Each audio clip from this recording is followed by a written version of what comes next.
Hi guys, it's me, Mikeman, and with me I got here Neo. Hi you guys! So we're gonna introduce you to the Marvel trading card game system and how to play it online. Now, because all our attempts to other systems failed, eventually we managed to get it work online with Tangle. What we do is enter the misc room and we choose them 4. There you see Neo is here too. Now that you're in the room, you close and open the game. Select multiplayer, LAN game, then connect. Now Neo will host. Did you host it? Yep, I'm hosting. Now I don't see his host. Well, no worries, because maybe only one player can host the game due to some problems. So I will host now.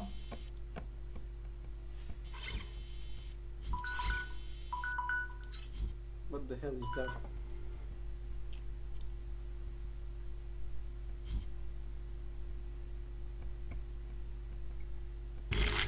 Alright, the game starts.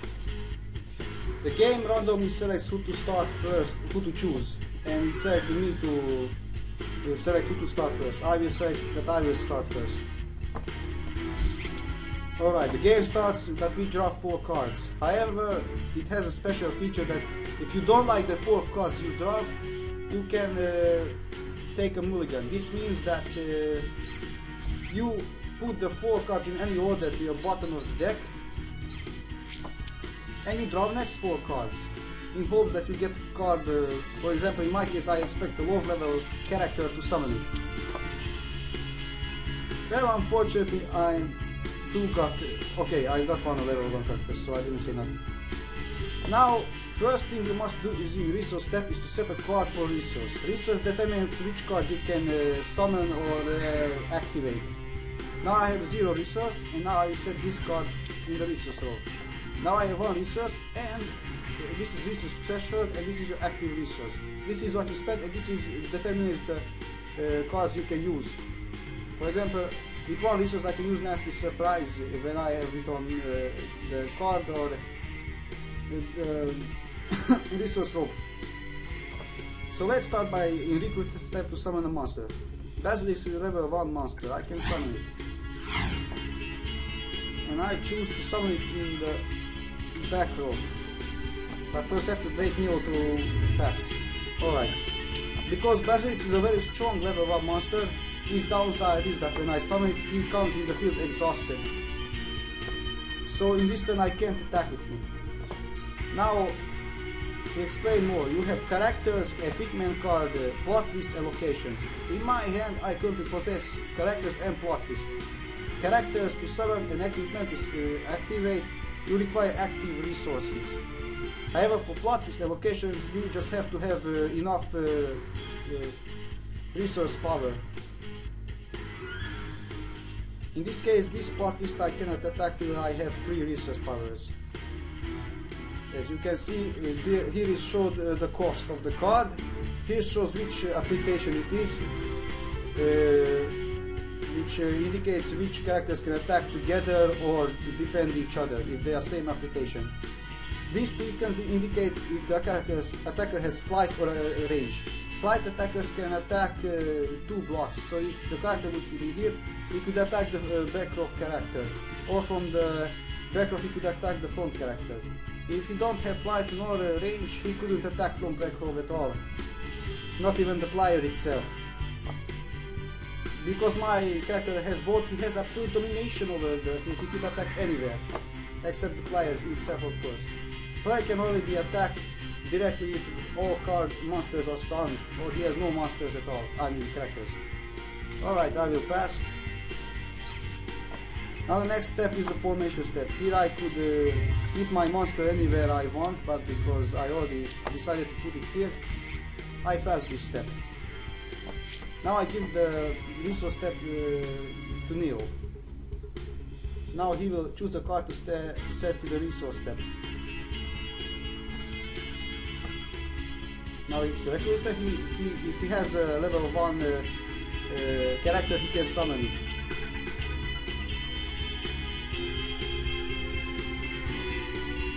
It seems he doesn't have, so he can summon monsters in this turn. Pass your formation step. Now it's combat phase. Because my monster is exhausted, I can't attack with him. So I pass as well. Neo has no monsters, so he can pass his attack step freely. In recovery phase, exhausted monsters or one stunned monster can be recovered. Now, because in the last turn I started first, now it's Neo's turn to start first in this phase. So each time a new phase new turn starts, the next player starts first, then in the second time. In one turn, both players can attack and defend. And summon characters as well. So it's a pretty balanced card game after all. Now, Neo finished it, it seems you don't have level 2 monsters as well. I mean characters, I mean. Goddamn. I choose to set down this card. I don't have level 2 monsters, so I pass the recruit step. For formation I keep this formation. Because Neo has no monsters, he will pass his attack step. Now, finally some action. I will attack Neo directly with my Basilisk. Now, Neo can activate something here, but he has nothing. So my Basilisk attack directly. Now, Basilisk has a special ability. When he calls breakthrough, that character cannot be ready this turn. Because I didn't attack it, character, his effect doesn't activate. Recovery phase, my monster recovers from exhaustion. Now it's my initiative again, so I start the resource step. I set plot feast down. Now why I set plot feast down to the resource flow is because plot feast can be activated from hand and from the resource flow, unless they are ongoing. Ongoing plot feast must be activated from the resource flow. Now I have a level 3 character, that's Luke Cage. I will summon it to the front line.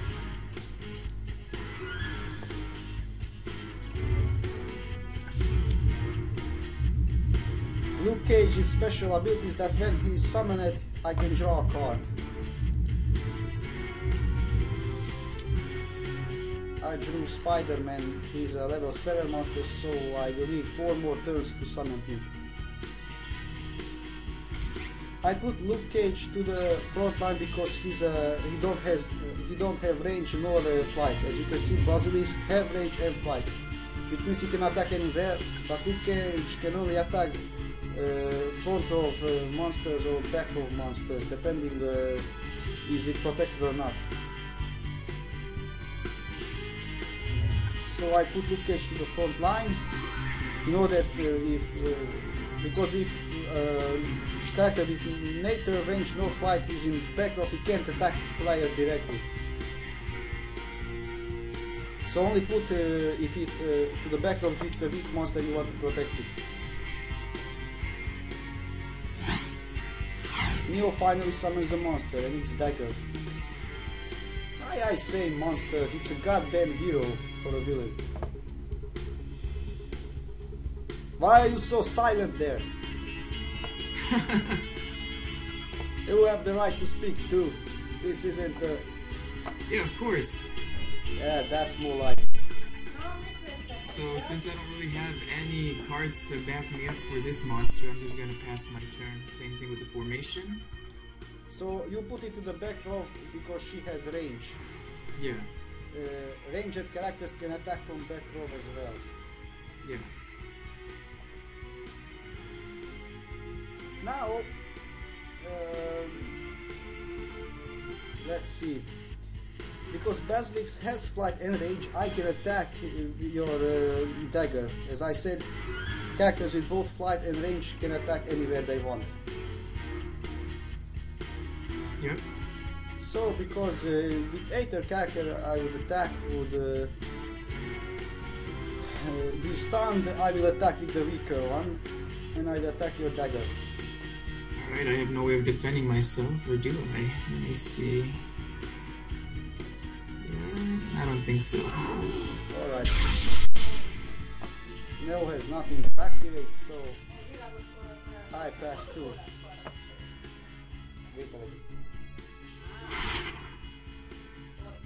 Neo had another copy of dagger in his hands. But now, I had a power up because I had an extra. now you copy can't of have the same characters on the field more times, but you can use them to power up each other. Because you throw dagger, she will gain 1 attack and 1 defense. However, I have a trick up on my sleeves as well. Of course. I activate my plot twist backfire. Oh, These cards destroy any equipment of the target character and decreases its defense by 1. So in case dagger don't have equipment, it only loses 1 defense. This allows me to destroy her, otherwise my basilisk would be stunned only. Waiting for Neo if he has anything else to do. If not, then pass.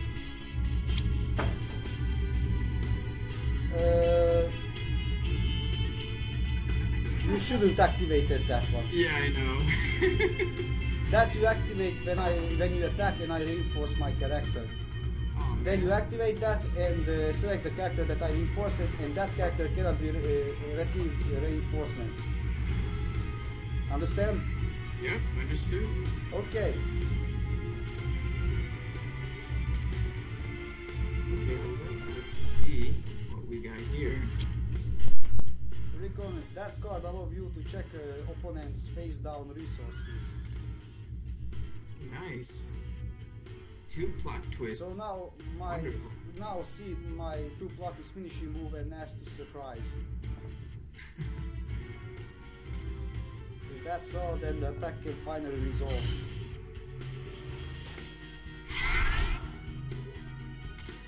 So to make sure I stun dagger, I activated backfire. Now even to power up her defense is still 4.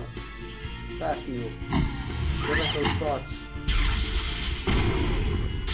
When a character attacks with same attack like opponent same defense, then the character is still stunned, and when a character is stunned, it receives stun damage, the player receives stun damage, equal to character's cost. So Neo lost 3 points of life because dagger cost 3. And I lost 1 point because my basilisk cost 1.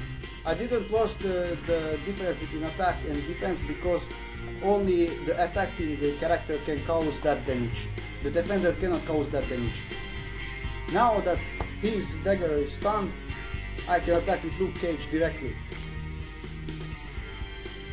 Luke Cage has a damage of 5, which means I will inflict 5 damage to Neo.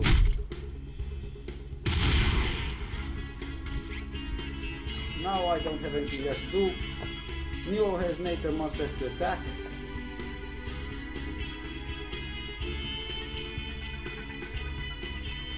So I attack it with Basilisk because